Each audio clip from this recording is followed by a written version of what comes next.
Saudações, leitores e seguidores do Instituto Liberal. Eu sou Lucas Berlanza e este é mais um IL Flash, aquele momento da semana em que a gente elenca os 7 artigos que mais impactaram, que mais fizeram sucesso no nosso site oficial e nas nossas redes sociais. E hoje o nosso IL Flash começa com um texto do João Loyola, associado do IFL de Belo Horizonte, que vem contribuindo muito com ótimos textos, profundas análises para o nosso site do Instituto Liberal.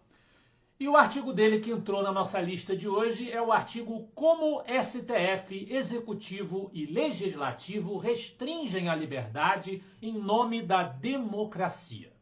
O texto do João Loyola é uma crítica direta a este sistema político que vem vigorando no Brasil nos últimos anos mediante este consórcio que se estabeleceu entre o Supremo Tribunal Federal, a cúpula do Poder Judiciário, o Poder Executivo federal, na figura do governo do presidente Lula, e alguns setores do Legislativo, e por extensão o Legislativo como todo, pela sua postura omissa diante dos arbítrios que vêm sendo perpetrados por este mesmo consórcio, este mesmo acordo de conveniência, como tem sido criticado nos últimos meses por praticamente todos os articulistas e comentaristas aqui do Instituto Liberal. E o Loyola faz uma referência à franquia de ficção Star Wars, e especificamente ao gesto do senador Palpatine, o Darth Sidious, que é um dos personagens de Star Wars, um dos personagens icônicos dessa franquia de grande sucesso internacional, que toma o poder dentro de uma república, a República Galáctica, e ele se declara imperador com poderes totalmente despóticos e é aclamado como ditador. Aí, com voz serena, retórica precisa e o apelo constante à estabilidade institucional, à ordem que deve ser imposta, Palpatine concentrou poderes, desativou resistências e destruiu a República sob aplausos entusiasmados dos outros senadores. O golpe dele não foi violento, mas sob uma ótica legalista, uma retórica legalista. Foi paulatino, não foi abrupto, não foi imediato. Não foi declarado, mas incorporado ao funcionamento ordinário das instituições. Tudo se passou sob a aparência de normalidade e exatamente por isso foi mais perigoso, mais difícil de desmontar. E foi feito em nome de um amor à democracia, né? Um aplauso à democracia. Tragicamente, o que acontece no Brasil é muito parecido nesse sentido, tem o mesmo espírito, né, de distorção das ideias, das palavras, em prol da manutenção de um status quo restritivo e autoritário em que vige a censura. E uma das artimanhas retóricas mais recentes que vem sendo usadas pelos adeptos deste consórcio é a suposta defesa da soberania. E é sobre isso o texto da coluna Judiciário em Foco, da advogada Kátia Magalhães. Soberania, nova arma retórica do regime de exceção. Nesse artigo ela vai dizer que o establishment que sanciona este estado de coisas vem utilizando, diante das tarifas de Donald Trump, a argumentação de que o regime agora se levanta em nome da soberania nacional, da proteção da pátria e etc. e tal, coisas que a gente está careca de saber que a esquerda brasileira jamais valorizou. E, especificamente, a Kátia Magalhães já argumenta no seu artigo que o que realmente erode a autoridade da soberania interna do país é o comportamento do nosso judiciário, é o comportamento deste consórcio. Eles é que estão minando a soberania brasileira. A gente vai falar um pouco mais sobre isso logo adiante, mas antes a gente tem um texto do Bernardo Santoro. Obstrução da justiça ou da injustiça? É um texto em que ele é muito curto, em que ele analisa objetivamente, didaticamente, a situação de Eduardo Bolsonaro e Jair Bolsonaro, que são acusados de obstrução de justiça. E o Bernardo Santoro argumenta, entre outras coisas, que existem 2 excludentes de ilicitude no caso do que eles estão fazendo, dialogando no exterior com as autoridades norte-americanas. Primeiro, o estado de necessidade. O ato de buscar ajuda dos Estados Unidos tem por fim impedir o avanço de processos ilegítimos com risco real de prisão ou cassação de direitos de ambos por vias inconstitucionais. E o segundo, o exercício regular de um direito. buscar apoio e proteção internacional contra abusos de direitos humanos é garantido pela Constituição brasileira e por tratados internacionais. Não se criminaliza a autodefesa legal e diplomática. Portanto, não é justo querer criminalizar o que Eduardo Bolsonaro, Jair Bolsonaro, vem fazendo, criando esta ponte com autoridades no circuito norte-americano, no circuito internacional. Ainda sobre Jair Bolsonaro, nós temos um texto do Gabriel Wilhans, O Extermínio da Existência Pública.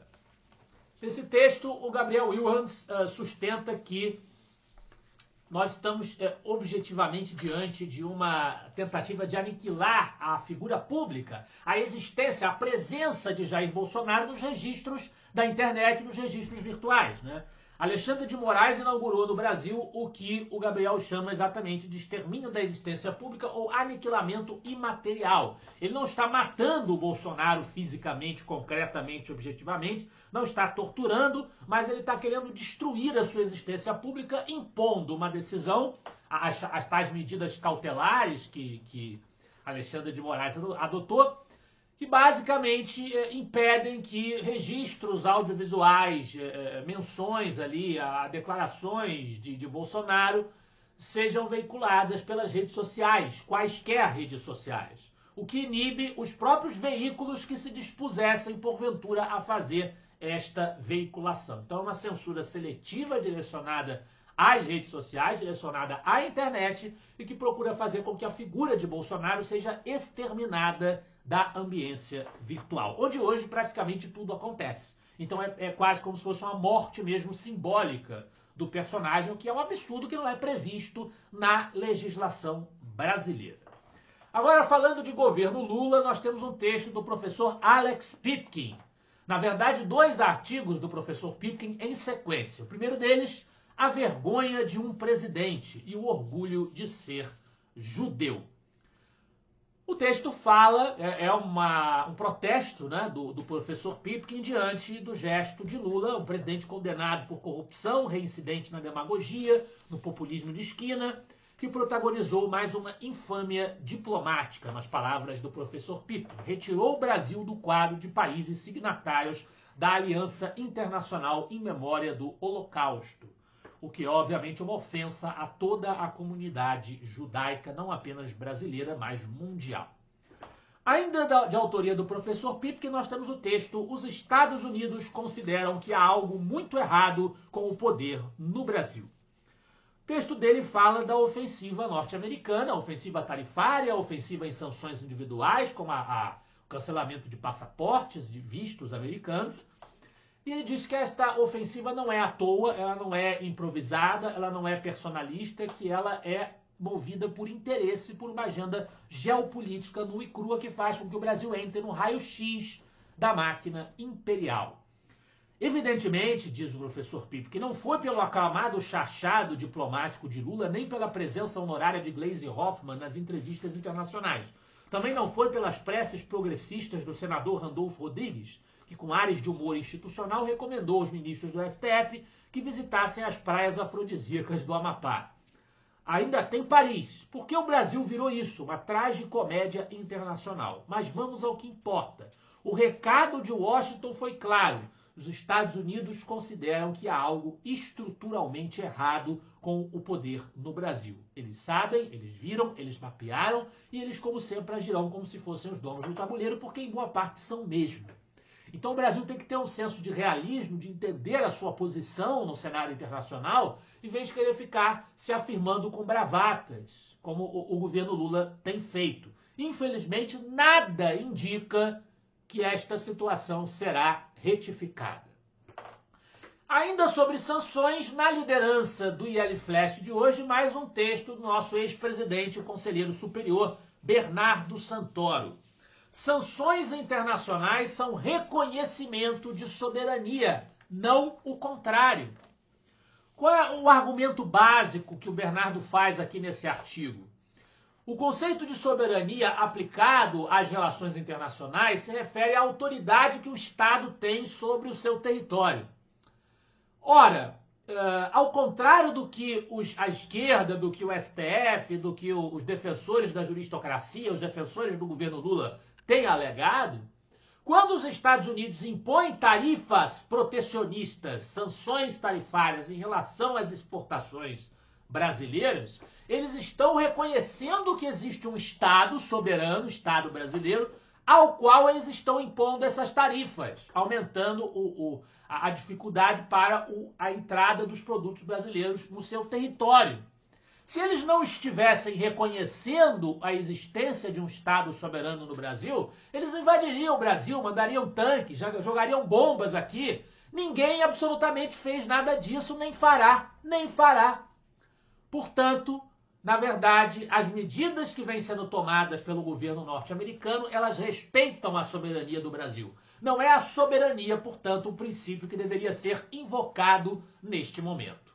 Esse foi o IL Flash de hoje. Eu espero que vocês gostem dos artigos e dos debates proporcionados pelo Instituto Liberal. Semana que vem estaremos de volta. Afinal de contas, para nós, você é a parte mais importante da sociedade. Até a próxima.